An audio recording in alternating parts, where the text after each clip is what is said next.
Terima kasih pemirsa Anda kembali bersama kami dan kita masih akan berbincang pada pagi hari ini membahas peluang dari indeks harga saham gabungan dan saham-saham yang direkomendasikan mengingat IHSG saat ini mendekati resisten di 7.200 bersama dengan Pak Wawan yang merupakan Vice President dari Infovesta. Dan berikut adalah rangkuman rekomendasi atau saham pilihan dari Infovesta pemirsa yang sudah kami rangkum dalam grafis berikut ini.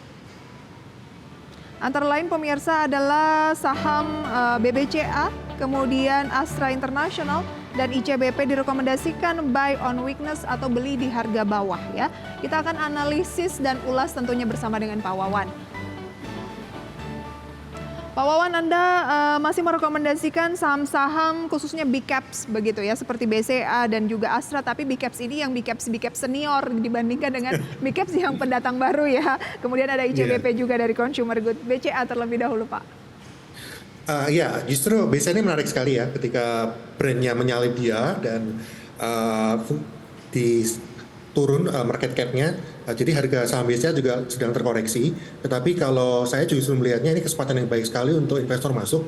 BCA di level sekarang 8.750-an ini sangat menarik untuk dimasuki karena memang juga secara fundamental BCA jauh-jauh lebih baik ya dibanding brand itu sendiri. Jadi sangat berpotensi untuk BCA ini bisa kembali ke level 9.000-an di akhir tahun nanti. Dan bahkan untuk tahun depan itu target kita BCA itu di sekitar 9.500 sampai 9.600 untuk tahun depan. Jadi kesempatan untuk ketika BCA terkoreksi saat ini kesempatan yang baik sekali untuk masuk. Secara valuasi, bagaimana Anda memandang BBCA? Untuk valuasi, memang kalau kita bicara tentang bank, ya BCA yang paling mahal ya, salah satu yang paling mahal di Indonesia untuk Big Four yang ada. Tetapi itu disokong oleh ROE, return on equity-nya BCA memang paling tinggi dibanding BRI, Mandiri, itu BCA yang paling profitable untuk saat ini. Jadi sangat menarik untuk kita mengkoleksi BBCA di saat harganya 8.750 sekarang. Oke, sangat menarik untuk kita koleksi. Mungkin kita ingin juga tahu dong Pak, untuk PBV aja kan juga 1/2 dari BRI dan juga Mandiri ya, di mana PBV dari Mandiri dan juga BRI itu masih sekitar 2. Sementara kalau BCA itu ada di atas 4 begitu. Analisisnya seperti apa Pak? Secara historis BCA selalu seperti itu ya. Dia selalu 2 kalinya dibanding BRI atau Mandiri. Ya ini kalau dari sisi analisa ya kita bicara bahwa BCA ini memiliki intrinsic value begitu ya yang dinilai oleh investor itu dihargai lebih tinggi. Tetapi kalau kita bicara secara historis terhadap BCA itu sendiri, itu sebetulnya level sekarang 4 itu ya tidak mahal begitu. Itu level yang cukup wajar untuk saham BBCA. Oke, di pre-opening saat ini 1 menit sebelum pembukaan perdagangan kan agak turun nih Pak, 0,86% di 8675. Strateginya sebaiknya buy on weakness-nya itu bagaimana? Ya, saya sarankan masuk ya di harga saat ini. Sangat berpotensi untuk BCA ini terjadi apresiasi di hari ini. Mungkin bisa kembali ke level 87 sampai 8750. Di level 8675 tadi menurut saya ini harga yang bargain gitu ya, harga yang murah sekali untuk sekelas BCA. Oke, apalagi year to date atau sepanjang tahun ini perdagangannya itu kan paling tinggi 94 dan sekarang dikasih 86 begitu ya. Jadi kayaknya ini harga yang cukup murah. Untuk investasi medium to long oke ya Pak Wawan? BCA no problem ya tadi. Untuk jangka pendek saya lihat akan kembali ke 9.000-an, sangat mungkin di akhir tahun nanti. Untuk medium to long ya tadi, untuk setahun ke depan target kita di 9.500. Setahun ke depan targetnya di 9.500 kembali ke level tertinggi begitu ya Pak ya? Betul. Oke, makin murah makin bagus atau ada support? Ya support BCA saya rasa di level saat ini ya. Kalau memang tahun ini itu di sekitar 8.600-an. Kita di tahun ini belum tertembus ke bawah itu. Jadi makanya saya tadi sarankan di level 8675 sekarang ya dilakukan akumulasi beli. Ya, memang terendahnya tahun ini kan di 86 dan saat ini kan di 8675, berarti sudah level-level terendahnya. Harapannya sih tidak tertembus ke bawah begitu ya Pak ya? Ya saran saya kalau tertembus ya justru beli. Lebih murah lagi ya, oke. Ini untuk investasi menarik kata Pak Wawan BBCA ya. Astra International bagaimana nih Pak? Ya kalau Astra itu saya lihat kan dia konglomerasi ya, ada otomotif yang sudah membaik tahun ini. Dan dia juga memiliki anak usaha di bidang pertambangan batubara, UT, yang pasti dividennya akan besar-besar di tahun ini. Jadi ya kalau Astra ya cukup menarik untuk masuk ke level saat ini pun boleh. di sekitar 5.600-an bisa pakai on weakness, dengan kita tunggu juga dividen Astra juga saya rasa akan cukup besar di tahun ini atau nanti yang diumumkan di April tahun depan. Jadi kita bisa pegang untuk menunggu dividennya. Oke, kalau mencari gain dari dividen begitu ya, Astra salah satu pilihannya begitu ya Pak Wawan ya. Iya. Target terdekat mungkin untuk Astra? Di akhir tahun nanti saya melihat itu bisa kembali ke level 5.800. Untuk tahun depan ya kita melihat Astra akan kembali ke level di atas 6.000 ya. Mungkin di akhir tahun 2024 kita lihat akan bertengger di sekitar 6.400 sampai dengan 6.500. Oke, support kuat di posisi berapa kira-kira? Untuk support itu ada di 5.500 untuk Astra sendiri karena level terendah juga pernah sampai di level itu. Tapi level sekarang pun sudah bisa diakumulasi PL weakness. Oke, mulai bisa cicil beli untuk Astra di posisi-posisi sekarang 56, 50 pembukaan agak turun 0,44%. Baik, satu lagi Anda rekomendasikan ICBP dari emiten consumer good, kenapa lebih ke ICBP? Kalau ICBP ya kita melihat dia salah satu yang akan diuntungkan dengan kampanye politik ya, ketika terjadi perputaran uang dan konsumsi masyarakat meningkat. Merek-merek dari ICBP saya rasa ya masyarakat kita sudah sangat familiar sekali, Indomie salah satunya. Jadi kalau ICBP bahkan kemarin di November itu sempat di atas 11.000 sebetulnya, lalu terkoreksi dan sekarang mulai merangkak naik lagi.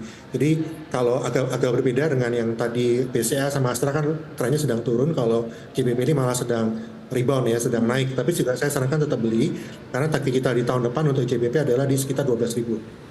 Oke, ada target di posisi 12.000. Berarti kalau dilihat dari rekomendasi saham pilihan Pak Wawan saat ini, rekomendasinya lebih ke cermati saham-saham yang fundamentalnya oke, sudah teruji tetapi lagi trennya lagi turun. Jadi itu peluang untuk melakukan pembelian di harga murah begitu ya. Sama yang menguntungkan di tengah pemilu tapi trennya lagi sedang berupaya untuk naik begitu ya Pak Wawan ya. Ya, sebagai pilihan ya, selain saham-saham grupnya Pak Prajogo yang memang naiknya signifikan sekali, tetapi secara fundamental saya melihatnya masih belum, ya sangat berpotensi untuk terjadi profit taking untuk saham itu. Oke, berarti Pak Wawan lebih senang memang yang ada story-nya begitu ya, ada ceritanya, fundamentalnya tuh oke dibandingkan dilihat dari segi kenaikan saja begitu ya Pak, agak horor mungkin Pak, atau gimana? Ya saya sih selalu berpandangan bahwa investasi saham itu idealnya jangka panjang dan fokus pada fundamental perusahaannya. Kalau memang niatnya jangka pendek ya tadi ya tidak ada salahnya kalau investor memang pinginnya trading begitu memanfaatkan volatilitas yang ada, tapi harus disiplin untuk profit taking dan cut loss point-nya. Baik, itu dia. Indeks harga saham gabungan pada pagi hari ini pemirsa dibuka turun 0,28%, di posisi 7.137 di awal pekan ini ya. Dan pemirsa untuk nilai tukar rupiah terhadap dolar Amerika Serikat cenderung juga melemah 0,44% ke 15.590. Dan berikut adalah deretan saham yang menjadi top gainers pagi ini. Ada Gosco pemirsa ya dari sektor perkebunan yang melambung sekitar tadi sempat 11% pemirsa. Kemudian ada PBSA yang naik juga 11%. Kemudian ada LP, ERTX, PTRO, Arto, PSDN, BRPT. Top losersnya ada MAPI. MAPI pemirsa sempat tadi kami capture mengalami penurunan dan berada di posisi pertama. Sementara ada MDKA, TCPI, kemudian juga ada MAPA dan beberapa saham lainnya pemirsa yang masuk dalam kategori top losers pada pagi hari ini.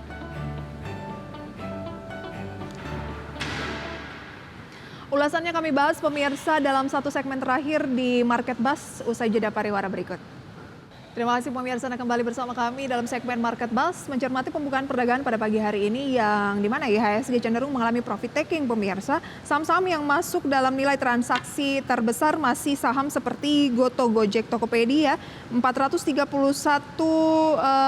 miliar rupiah. Kemudian pemirsa ada BRPT 182 miliar rupiah, BBCA pemirsa, BBRI, BMRI, kemudian ada Brand, tapi Brand ini juga profit taking 2%, tapi nilai transaksinya 41 miliar rupiah dan juga ada Arto pemirsa yang menguat 2,52%.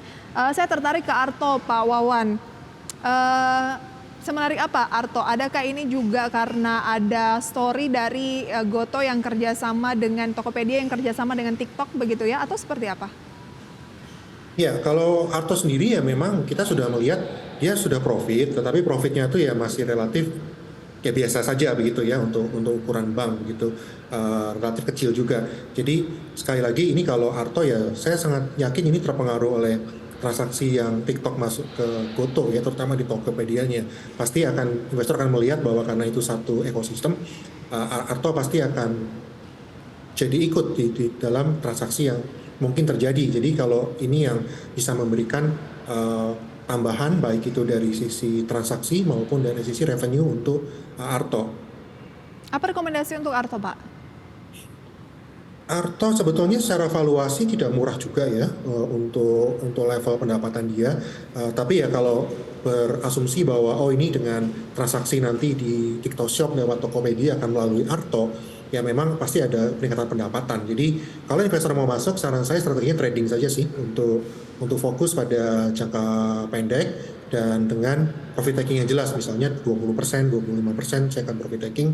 Kalau tiba-tiba turun, meskipun mungkin nggak dalam jangka waktu pendek ya, saya lihat sih kalau berkaca kepada sebelum-sebelumnya, ya investor ini pasti akan terus bersemangat terhadap uh, potensi proyeksi pendapatannya Goto, tetapi nanti laporan keuangan akhir tahun yang mungkin akan baru kita bisa lihat di bulan April, itu baru akan terlihat ya apakah betul transaksi ini itu pengaruh positif kepada revenue-nya Goto. Karena sampai dengan saat ini ya, Goto itu masih net loss setiap laporan keuangan, dan saya yakin pada laporan keuangan Maret dan bahkan mungkin nanti yang keluar Juni pun belum akan positif, tetapi paling tidak kalau ada turun ruginya itu bisa menjadi katalis positif untuk investor.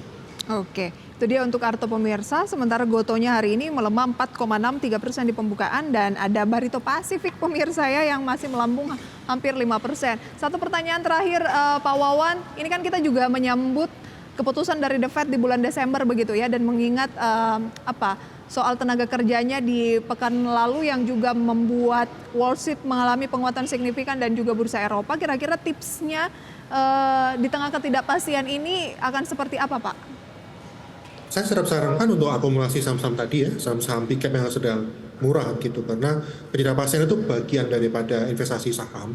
Tapi kalau kita bicara tentang lebih long term, setahun, 2 tahun, 3 tahun, ya saham-saham dengan fundamental baik itu akan selalu naik. Saham-saham yang kapitalnya baik akan selalu naik ya? Oke, Betul. bukan market cap yang dibicarakan ini Pak ya? Fundamental, terutama dari sisi Oke. revenue dan income. Terima kasih banyak Pak Wawan untuk sharing informasinya pada pagi hari ini. Rekomendasinya juga sukses untuk Anda. Sampai berjumpa kembali Pak. Sehat.